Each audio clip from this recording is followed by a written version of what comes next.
a Marta e a Antônia, elas estavam me contando, descrevendo as filas de milhares de pessoas querendo autógrafos seus nas bienais, todos os anos, filas. A Bienal fecha e continua gente querendo autógrafo. Isso é muito maravilhoso, assim, só para dar uma dimensão do que é a Thalita, né, Thalita Rebouças, que é escritora, jornalista, roteirista, repórter e atriz. Eu anotei. Exibida. Anotei. Gente, só para não dar aquele branco, sabe? Linda. Ela tem mais de 20 livros publicados. Quantos são? Você sabe? 26 ou 27, eu acho. Nossa, quase, gente, eu fico chocada. Quase 30 livros publicados, com a impressionante marca de 2,3 milhões de exemplares vendidos. Assim, isso no Brasil, gente. A gente estava falando, isso é algo que a Marta e a Antônia estavam me dimensionando. A gente estava falando desse gesto de abrir portas para os escritores que virão. Acho que a primeira a furar a bolha, e em dois sentidos, abrir portas, foi a Thalita, né? E que chega em tanta gente, e que, como escreve para um público infanto-juvenil, para adolescentes principalmente, está formando leitores, né? Numa fase muito crucial, né? Acho que é o momento de criar o hábito de ler. Exatamente. Então, enfim, já estou falando muito aqui, é empolgação. Não, você falou se muito. empolga. E eu queria escutar, e os livros dela com muitas adaptações audiovisuais, eu vou perguntar sobre isso depois. Um prazer gigante conversar com você. Eu queria te escutar. Como é que você virou escritora? Se era um sonho de criança? Me conta um pouco da sua trajetória como escritora, por favor. Conto. Quando eu era pequena, obrigada pela apresentação tão linda. Quando eu era pequena, quando eu tinha uns 10 anos, eu queria ser astronauta, para ter o meu próprio foguete, eu achava justo. Eu queria ser... Alguém lembra do trio Los Angeles? Eu queria ser dançarina e cantora deles, ou ser dona de shopping. Que você vê, são sonhos bem realizáveis, né? E, eu queria ser dona de boate também, porque eu não gostava de dormir, e aí eu queria trabalhar na noite, com 10 anos. E aí, mas tudo isso eu precisava de dinheiro. E escrever era uma coisa, muito dinheiro, né? Shopping, boate. Mas livro não, eu só precisava disso aqui. E eu sempre gostei de inventar história, sempre gostei de ler muito quando eu era pequena. E minha galera foi Ruth Rocha, Ziraldo, depois eu fui para um cara aí, Pedro Bandeira, enfim. Então, quando eu decidi, eu escrevi o meu primeiro livro, que era sobre uma borboleta assassina. Olha como eu era fofa. A borboleta posava na pessoa e a pessoa, pá, explodia. E o mais legal é que quando eu falo isso em palestra pra criança, assim, pra gente falar, você tem que lançar, imagina, nem lembro a história, nem nada. E aí, quando eu fui fazer jornalismo, jornalista não pode inventar história. E apesar de alguns inventarem bastante. Mas, como eu precisava inventar, aquele sonho de criança estava muito urgente dentro de mim. Então eu passei por alguns jornais, passei por assessorias de imprensa, pedi demissão para tentar viver de literatura. E aí eu conversei com a minha família, reuni todos eles na sala, estava numa assessoria de imprensa, trabalhando, assessoria de comunicação, que me pagava direitinho, me mandou para Nova York por 7 meses. Então eu estava bem, ali com 25 anos, com uma carreira promissora. Pedi demissão, porque tava aqui, vamos ver o que dá. E aí eu reuni a minha família, gente, eu pedi demissão, eu vou tentar viver do meu sonho, que é escrever, e eu nunca vou esquecer a reação deles, sabe? Porque foi muito linda. Tá maluca? Vai morrer de fome? Ninguém lê nesse país! Então foi um super incentivo, já dentro de casa, quer dizer, foi bacana mesmo. E aí, e o pior é que depois eles ficaram, Thalita, sempre apoiei. Guardavam tudo de mim. Então foi assim, e aí com 25 anos eu lancei o Traição Entre Amigas, que eu estou indo fazer a minha cena, porque eu sou exibida, né? E eu sempre me escalo para os meus próprios filmes. Então eu vou fazer agora, eu vou filmar o Traição Entre Amigas. Foi meu primeiro livro e vai ser o meu 10º filme. Gente, 10º filme. Eu também.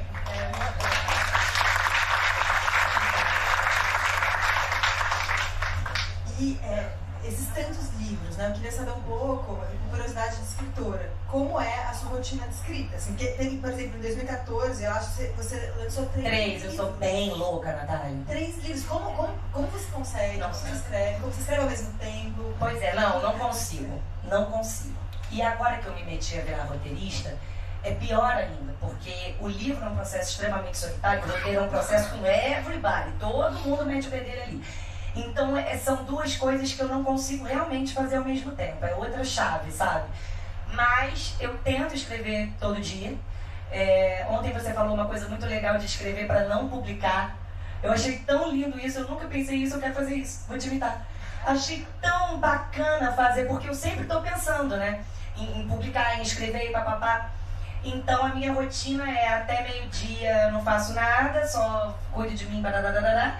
Depois do almoço, pago os boletos aí, e aí emendo, a partir das 3 eu começo a escrever. E vai madrugada dentro? Já fui muito madrugada dentro, quando tá a inspiração eu vou e acordo 8 da manhã. Acordo não, vou até 8 da manhã. E outra grande curiosidade que eu tenho, né, é sobre as pesquisas que você faz para escrever os livros, né? Porque, por exemplo, Confissões de uma Garota Excluída, Mal Amada e um Pouco Dramática, você agradece as pessoas que sofreram bullying, que te relataram bullying. O livro do Zeca, Confissões de um Garoto Talentoso, Purpurinato, que são nomes longos, né? Intimamente Discriminado, também, né? Agradece a muita gente que me ajudou. Isso. Como é que é esse processo de pesquisa? Bom, desde o começo, o meu público, como eu vou muito à feira e tal, então eles me falam muito o que eles querem, né? E aí quando eu fiquei na Rocco há anos e estou na Rocco ainda, e aí teve um momento que essa estante já estava me namorando há um tempo, eu falei, deixa eu ir, por isso que eu troquei, até para fazer, eu tinha títulos muito curtos, Fala Sério Isso, Tudo por um Popstar, não sei o que, aí eu resolvi marcar com títulos longos, mudando os títulos, essa mudança de editora, e essa coleção eu falo de assuntos muito sérios, homofobia, suicídio, automutilação, bullying, e são coisas que a gente precisa falar, porque é muito importante. A gente, adulto, quando a gente sofre, a gente acha que a gente está sofrendo sozinho, é tão bom a gente ler num livro, se identificar com aquele personagem e falar, caramba, eu não estou sozinho. Imagina um adolescente. Imagina uma adolescente que se corta, que bota a mão na garganta. Esse livro da Confissões da Garota Linda, Popular e Secretamente Infeliz nasceu quando eu estava num hotel, esses grandes, tipo um resort, e a menina, eu estava no banheiro lavando a mão e eu ouvi brrr, brrr. Ela saiu vermelha, ela era assim, linda, de cara assim, magrinha, linda. Aí ela olhou pra mim, porque eu devo ter olhado pra ela tão, tipo, por quê, sabe? Eu não sei nem qual foi a minha cara. Ela olhou, ela fez assim, e ela saiu correndo, ela me reconheceu. E aí eu fui atrás dela, mas ela já tinha sumido ali, porque eu queria falar com ela. E aí eu falei, meu Deus, eu preciso falar com essas pessoas que botam a mão na cara, porque a gente tinha acabado de almoçar. Quer dizer, ela fez isso, o que a minha personagem faz. Eu falei, preciso falar sobre isso. Eu não pude falar com ela, mas eu posso falar com um monte. Né? Que bom que Deus, minha vida, me deu essa sorte de ser lida, um privilégio ser lida no Brasil mesmo. E poder fazer companhia para eles nessa fase da adolescência. Então, eu conversei no livro da TT, que me impressionou muito, Confissões da Garota Excluída, que está no Netflix, se vocês quiserem ver. Eu perguntei assim no Instagram, nos stories, quem tiver alguma história de bullying e quiser me contar, estou escrevendo sobre isso. Foram mais de 5.000 mensagens. E não era de adolescente só não, gente. Eu recebi mensagens muito duras e emocionadas de gente mais velha mesmo, mais velha que eu, com que ainda aquele bullying sofrido na infância ou na adolescência foi tão grave que as feridas ainda estão aqui. E aí eu falei, gente, vamos lá falar sobre isso. E a minha pegada é sempre do humor. Eu acho que com humor, para pegar o adolescente, então, principalmente o que não está acostumado a ler, quando ele faz, ele vai tentar dar outro, e aí ele vai se entregar àquilo. E aí depois o que vai acontecer, se ele vai chorar ou se ele vai continuar rindo, mas eu pego eles pelo humor desde o começo, assim. Então, eu acho que é por isso que eu consigo falar de coisas leves, de forma leve, né? De coisas pesadas de forma leve. Quando eu resolvi falar sobre suicídio, eu fiquei muito espantada com o aumento de suicídios entre crianças e adolescentes na pandemia. Eu sou casada com um psicólogo que cuida muito de adolescente, e é desesperador pensar que uma pessoa de 10 anos sobe na pia para pegar o remédio da mãe para tomar. Preciso falar sobre isso. E como é que eu vou falar sobre isso leve? E o mais maravilhoso é que eu chorei. Foi o único livro que eu chorei muito escrevendo o final, porque é um pai extremamente invalidante com o sonho do filho, um filho gay, feliz, bem resolvido, e o pai é um troglodita que não aceita, extremamente invalidante. Então, por que eu comecei a falar do Zeca, gente? Do suicídio. E aí eu fiquei pensando, como é que eu vou fazer? Morri de medo do meu público, não sabe? Caraca, um livro pesado. Menino, que eu mais falo, eu ri tanto lendo Zeca. E eu falo, olha que maneiro, né? A magia da escrita. E aí ontem você falou uma coisa muito linda da coisa do chorar. Eu não tô acostumada com gente chorando, com meu livro é o oposto. Quem não ri, eu fico muito chateada. Falo, mas você não riu? Tem um monte de gente aqui, pena que eu não tenho adolescente em casa. Eu falei, gente, não tem quem não se identifique com esse livro aqui. Não tem. E por que a gente pode ler O Menino do Pijama Listrado? Por que a gente pode ler Harry Potter adulto? E aí o livro Infanto, Juvenil e Adolescente, só porque é protagonizado por uma pessoa de 15, 18 anos, seja um adulto, não pode ler, gente? E tem muita coisa legal, não é porque é meu não, mas na literatura nacional especialmente, tem muita gente escrevendo para adolescente hoje, escrevendo coisas muito bacanas. E eu acho que quando a gente cresce, a gente vira adulto e a gente meio que quer esquecer a adolescência. Pois é. E eu esqueci, aí parece que não quer ler para não rever os buraquinhos que ficaram lá vazios no meio do caminho. Só que eu posso falar para vocês que eu acho que foi a Lu, né, que falou do pai só vai ao cinema ver Marvel, Disney, ninguém vai pro cinema ver filme nacional. Os meus são mó legais mesmo. E eu falo mesmo, porque é uma equipe imensa, então eu tenho orgulho dos meus filmes. E eu sei que muitos deles levam para os livros, o que é muito lindo, né? Saber que a pessoa vê o filme, gosta tanto e vai ler o livro. Então, é isso, gente.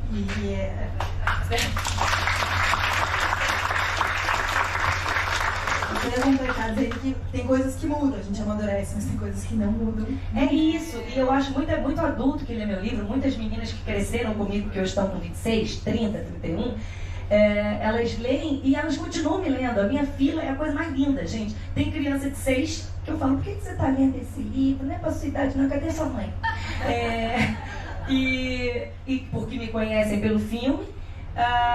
E tem gente de 30, 32, tem gente com criança no colo já que pede para eu autografar para a filha. Então é muito lindo, eu tenho um orgulho de ver que tem gente de todas as idades e ver que o meu público que começou me lendo não desistiu de mim. O que é muito lindo, eles me passam adiante para os filhos, primos, irmãos, afilhados.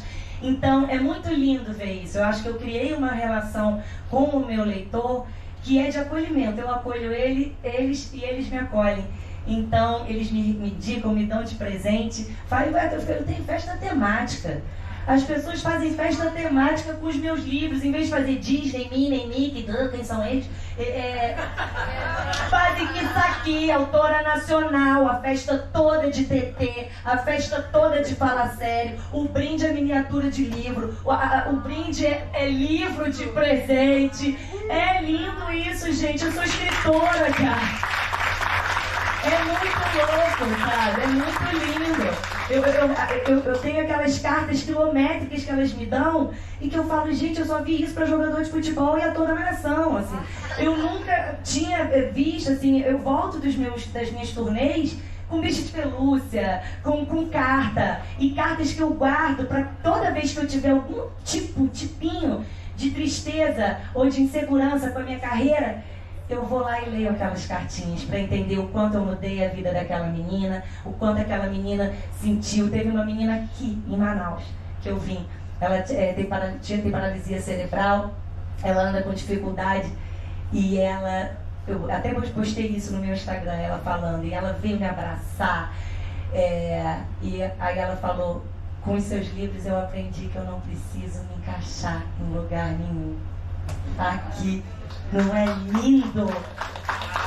E é isso, uma adolescente daquele, né, com isso, falar Isso pra mim. Aí eu choro. E professores, eu choro muito com professor, elas gostam de mim, eu sou tão grata a ela. Queria tanto que o professor fosse mais bem remunerado. Que profissão linda!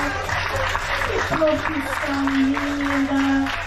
Eu sou muito grata a todos os professores, então eu agradeço a vocês também, porque muito do que hoje eu vendo é muito por causa dos professores, que mesmo o governo não me adotando, elas me adotavam. Com o dinheirinho que a escola ganhava para ir à Bienal do Livro, era o meu livrinho que elas compravam para ler em sala de aula, para levar para a biblioteca. Então isso é aquela coisa, quando eu sonhava lá atrás com 10 anos em ser escritora, eu jamais em tempo algum pensei que ia ser desse jeito, sabe? Rifa, Thalita, a gente faz rifa para comprar seus livros. Ai, faz rifa, tá vendo, cara?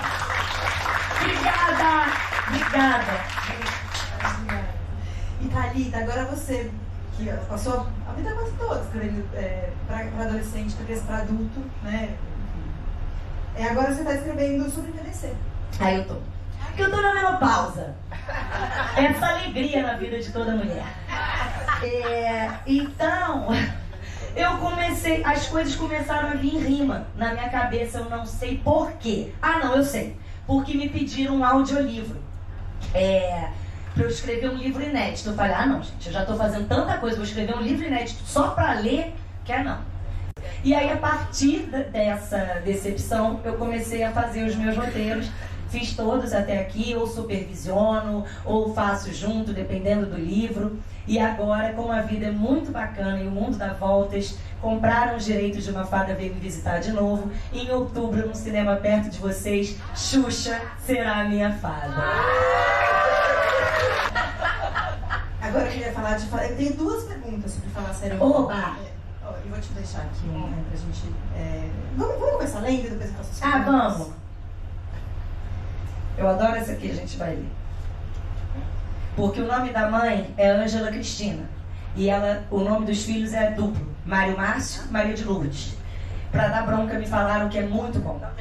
Né? Todo pai e mãe fala pra mim, na hora da bronca, do esporro, é o nome duplo. Maria de Lourdes! E aí, ela odeia o nome dela. Então é sobre isso. A crônica acontece quando quando ela tem 5 anos. Só que meu filho não tá aqui, né? Aí eu falei merda pro seu filho. Não, pode falar. Imagina, a gente é corintiano, a gente vai... Mas quando eu tô brava com ele é bem de mim, né? Quando eu tô brava, eu chamo ele de Benjo Cleison. Adoro! Amo! É ótimo, Benjo Cleison. Ele falou, eu só deixo quando você estiver brava, tá bom? Ótimo. Vamos. Deixa eu perguntar, você é Malu? Claro. Mãe, por que meu nome é Maria de Lourdes? Porque mamãe acha esse nome lindo, o nome mais lindo do mundo. Mas por que de Lourdes? Você não se chama Ângela? Se eu sou sua filha, eu devia me chamar Maria de Ângela. Ai, que gracinha, mas não é assim que funciona, querida. O nome é Maria de Lourdes. Por quê? Porque sim, o nome é assim, Maria de Lourdes e ponto final. Quem disse? Um monte de gente disse. A minha amiga da pracinha se chama Maria Luísa, a do colégio, Maria Eduarda. E o meu irmão se chama Mário Márcio. Por que eles não se chamam Maria de Luísa, Maria de Eduarda e Mário de Márcio? Maria de Lourdes, porque o nome deles é assim. E por que meu nome é Maria de Lourdes? Caramba, que criança insistente. Porque existe uma santa chamada Maria que apareceu em Lourdes, uma cidade lá longe, na França. Por isso várias meninas têm esse nome. Eu sou da França. Claro que não, que bobagem, você é do Rio de Janeiro. Então eu posso trocar meu nome pra Maria do Rio. Ou quem sabe Maria da Praia, adoro praia. Maria da Praia, que nome medonho. Maria de Lourdes é tão lindo. Você se chama Ângela de Lourdes? Não, Maria de Lourdes, que tava mais chato. Então porque eu sou obrigada a me chamar Maria de Lourdes, eu nem sou santa. Isso você não é mesmo. Posso trocar de nome? Não, ninguém troca de nome. Então eu vou pedir pra todo mundo me chamar de Malu. Gosto muito mais. Ai, Maria de Lourdes, que ideia boba. Seu nome é tão forte, tão bonito. Maria de Lourdes não, mamãe. Malu.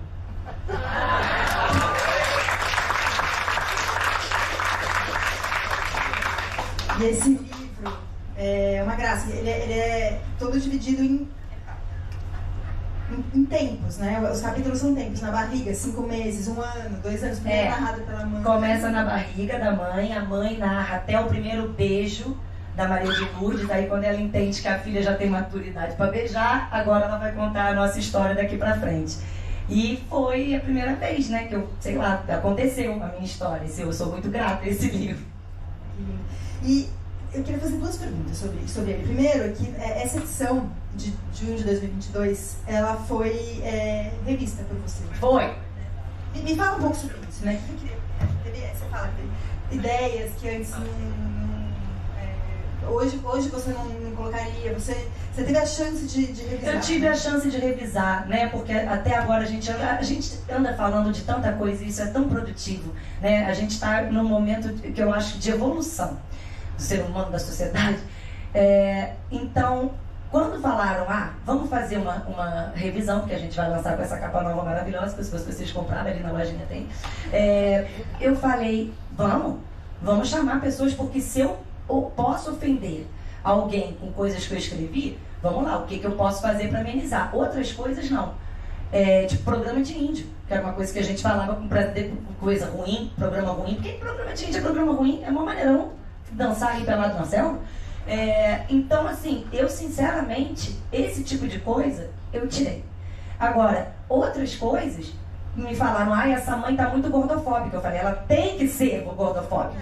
Porque se eu não fizer uma mãe gordofóbica, acabou a minha história. Então, assim, eu acho que eu tentei usar o meu bom senso, porque como eu escrevo para adolescente, eu acho muito importante eles entenderem o contexto que esse livro foi lançado em 2003, 2004.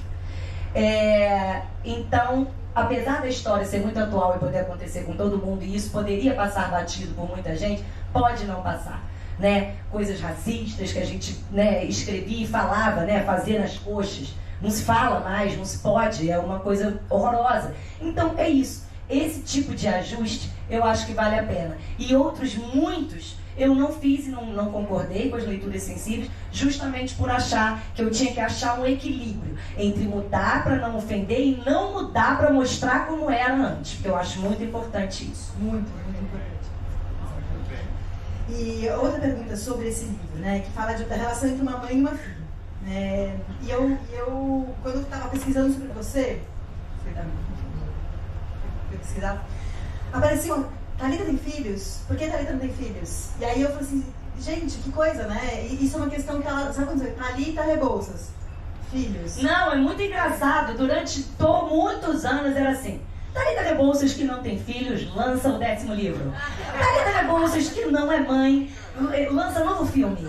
Thalita Rebouças que não tem filho, era sempre o meu aposto.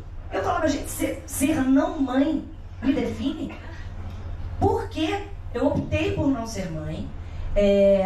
Depois eu tive um casamento muito longo e feliz por 18 anos. E quando eu entendi que eu não precisava ter como eu achava que eu precisava, tipo, mulher, achou o amor da vida, casou, tem filho. E eu não... gente!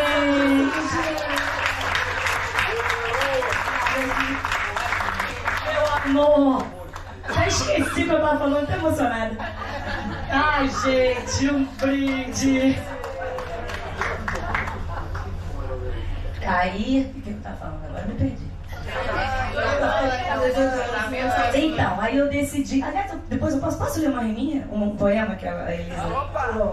Sobre eu não ser mãe? Porque tanta gente me encheu o saco e agora eu tô pensando em rima. E aí veio Ih, eu acho que não tá aqui. Aqui. Posso ler? Por favor. Não, vou ler direto. Eu nunca quis ter filho, me culpei. Um dia apaixonada até pensei, mas logo desisti. Por quê? Não sei. Eu era tão menina e a pressão vinha de todo lado, uma aflição. E eu era tão feliz de coração. Mas como ser feliz se eu não parir? Como ser feliz se eu não sentir amor por um bebê que caga e ri? Você é um egoísta, pode crer. Quem vai cuidar de ti ao envelhecer? Como é que você vai se conhecer? Mulher não é mulher sem procriar. E pensa bem, o tempo vai passar. Depois você só vai se arrepender. E aí, como é que você vai fazer? Só cobrança e a minha alma exposta. Eu sei palavras, eu sei resposta. Que maternidade é essa imposta? A sociedade é mesmo uma aposta. O ser humano sabe ser cruel, mas sou eu que pago meu aluguel. Não quero entrar nesse carrossel, quero só respeito, meu Deus do céu. Entendi que não tenho vocação para educar, cuidar, para abrir mão, para não dormir, para não sair, para dizer não. Eu sou não mãe feliz por opção. Tenham vergonha, parem de julgar quem ousa ser feliz sem desejar um filho, uma filha ou mesmo um altar.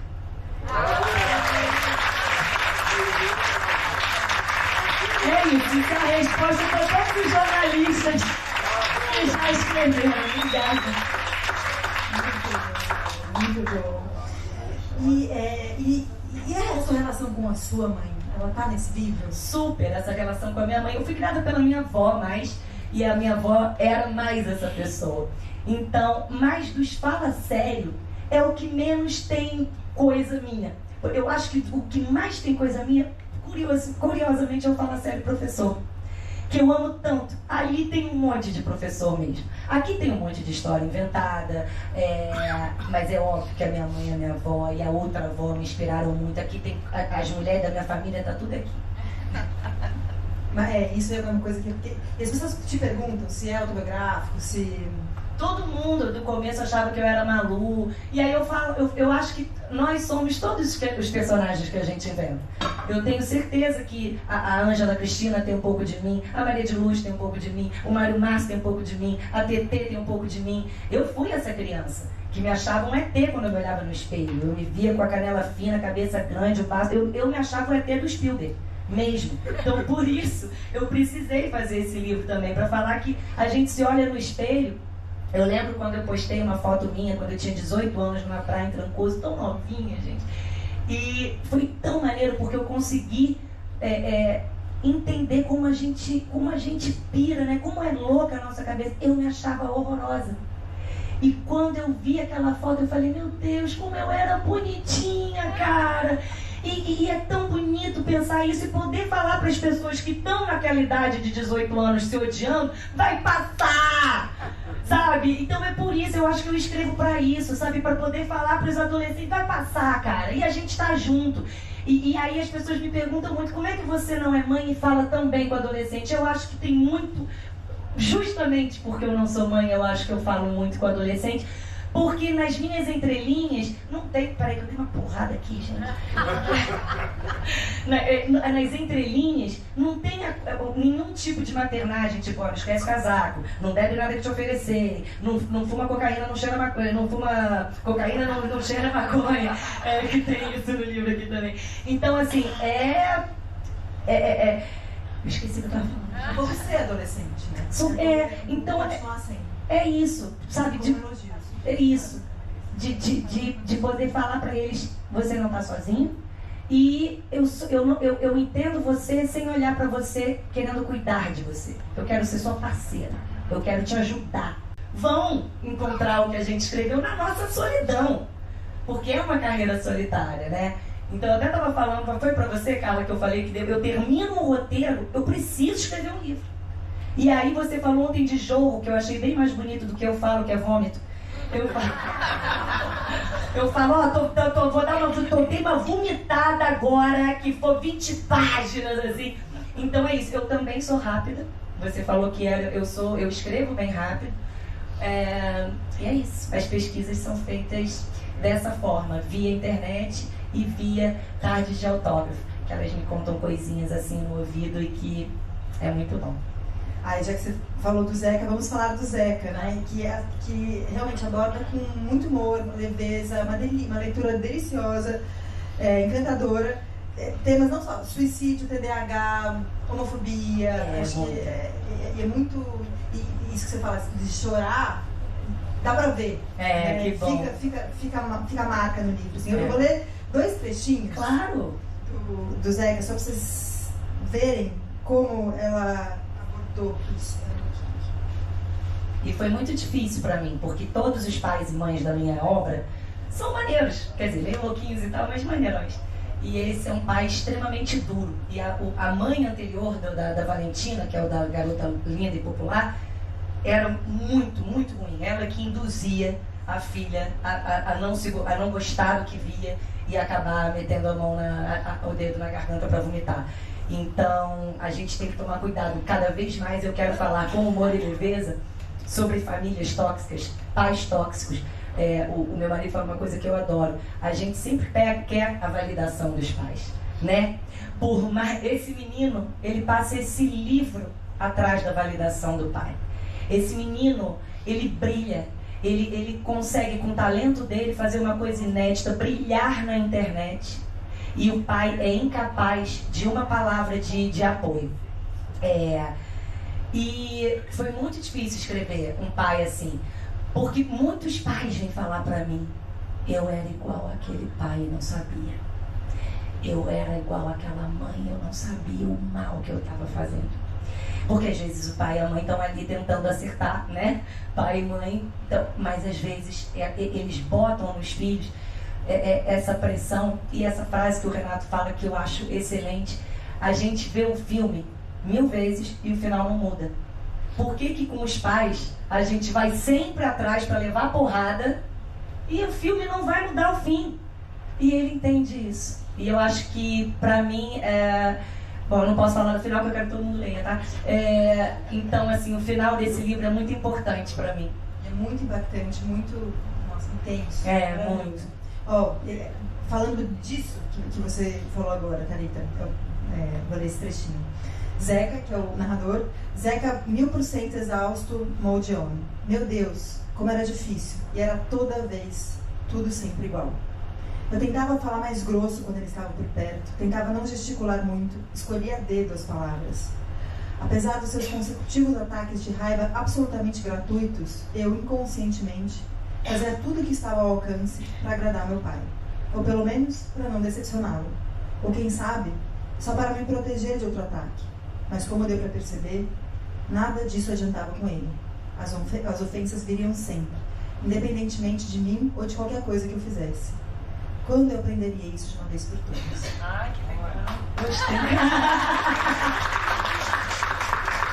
Mais um trechinho aqui, só para engatar numa pergunta. Ai, só que muitos precisam falar que é tão legal ver gente lendo meu livro.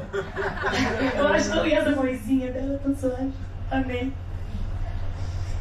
Olha, não quero dar spoiler, tá? Mas talvez melhor. Tá, tudo bem. Vocês vão esquecer.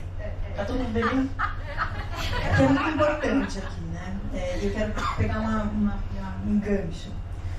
Zeca, tá tudo bem? Queria saber minha mãe. No ímpeto de raiva e decepção, de indignação e desespero, de frustração e desesperança, eu que sempre fui solar, leve, felizinho mesmo, uma pessoa que nunca sequer pensou em suicídio, cogitei tirar minha própria vida. Por causa do meu pai e de tudo que ele disse pra mim. Palavras matam mesmo. E as usadas por ele tinham me ferido profundamente, de um jeito que ele certamente nunca conseguirá imaginar. Naquele momento, eu precisava morrer. E morreu, né? Naquele momento ele morreu. Ele morreu. Foi muito difícil. Você sabe que... Acho que foi o livro mais difícil que eu escrevi. Eu acho que por isso que depois eu vomitei a Nathalie, sua vontade idiota de agradar todo mundo. Que eu volto pro meu humor de falar sério, mãe, eu acho mais madura 23 anos depois, né? O Zeca é isso. É um pai que é incapaz de ver as coisas boas do filho. E esse livro, Retorno, eu fico emocionada. Os retornos dos leitores adolescentes são muito intensos. Eu costumo falar que adulto fala: parabéns, que livro bom você escreveu. E adolescente fala: caraca, que livro bom, me dá um abraço, vamos fazer uma selfie. Isso é tão gostoso. Isso é muito gostoso. Só que eles também me dão relatos muito dolorosos. E um deles, quando a chorar sempre, o menino falou que era o Zeca. E que o pai do Zeca era o pai dele. E tem uma frase que o Renato falou pra mim, que eu botei no livro: suicídio é uma solução definitiva para um problema temporário. Achei maravilhosa essa frase. Vou usar na minha clínica. E ele falou que essa frase salvou a vida dele. Então eu acho que tudo que a gente fala, né, do poder do livro, eu não preciso vender mais livro nenhum. Teve uma pessoa que pensou em tirar a própria vida e desistiu por minha causa.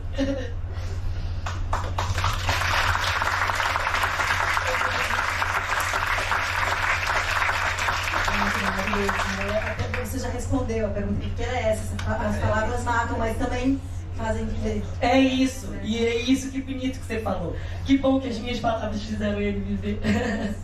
Isso. Difícil, né? Continuar. Eita! Obrigada. Terapeuta.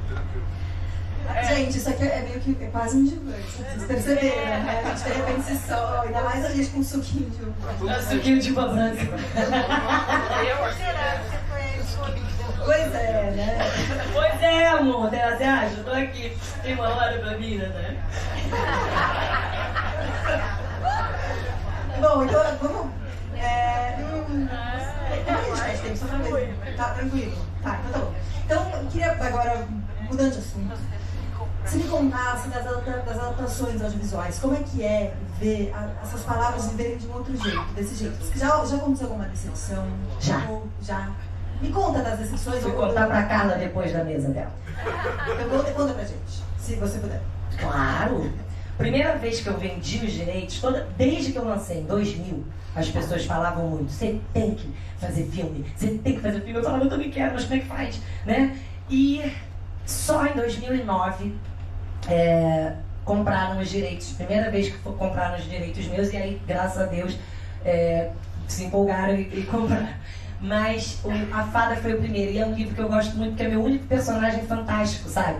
Eu adorei inventar uma fada. É uma fada incompetente, que por ser incompetente e repetente no mundo das fadas, ela só é mandada pra Terra para resolver problemas de adolescente. É a fadinha classe Z ali, que vai resolver probleminha.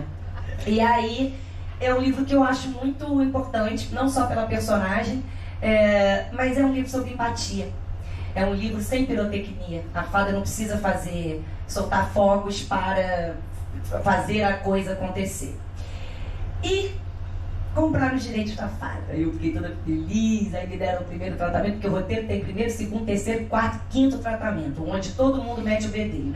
Do estagiário ao faxineiro, do diretor ao produtor. É impressionante. Então são 5 tratamentos para a gente ir fazendo essas mudanças necessárias. E eu li o primeiro tratamento e falei, é esse o caminho, manda a brasa.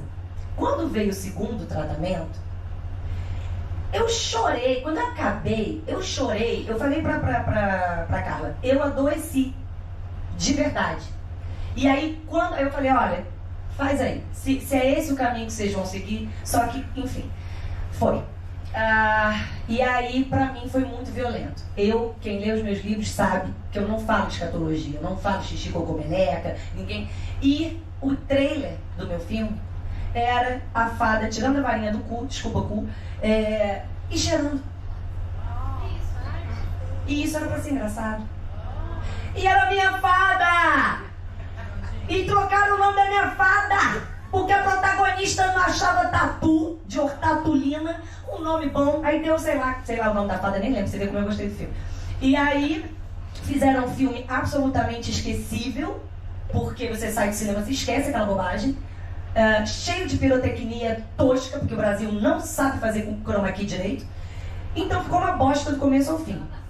E aí, graças a Deus, o filme foi aquém na bilheteria do que esperavam. E eu avisei, eu fui aquela chata que falei, eu falei que não estava legal, não é disso. Meus livros, comprou meu livro por quê? Para rasgar a história, só pegar? Não é assim. E aí eu adoeci, fiquei 8 meses tomando remédio, blá blá blá. E eu entendi, depois daquilo, que eu tenho um compromisso com os leitores muito sério. Muita gente passou a gostar de ler por minha causa e eu tenho muito orgulho disso. Eu não posso trair essas pessoas, porque o que eu ouvi foi um monte de mãe e leitor cobertos de razão. Como é que você deixou fazerem isso com o seu livro? Como é que você... Gente, isso é a morte pra mim. E aí eu resolvi, eu já era controladorinha, eu achava que a minha vida estava boazinha já, escrevendo meu livrinho, mas eu falei, eu tenho que ficar perto dessa jossa, senão vai dar merda. E aí eu falei, vou fazer. E aí eu fiquei perto, comecei a virar roteirista, gosto de fazer diálogo, odeio todo o resto, escaleta, argumento, senão odeio. Gosto de fazer meus diálogos, Por isso que eu preciso fazer livro depois, entendeu? Pra me sentir mais liberta. O roteiro, ele é meio camisa de força. Eu não tenho muito pra onde ir. O livro é meio céu, é o limite, né? Você pode tudo, não tem limite de página. Quer atacar um disco voador com 200 mil ETs no Maracanã? Pode, ninguém vai perguntar. Ah, mas isso vai sair caro, não dá pra ser uma Kombi. Não dá pra ser uma Kombi com 3 ETs só. Então é isso, o cinema é você estar sempre negociando a grana e tal. Essa ideia desse barco de colocar escritores, não é um mediador, é uma pessoa que cria como a gente, conversando com a gente. Então eu queria muito agradecer, me convidar para vir outras vezes e falar que isso aqui vai ficar na minha memória para sempre e certamente vai sair muita inspiração daqui. Então muito obrigada a todos pelo carinho. Obrigada, Natália. Obrigada.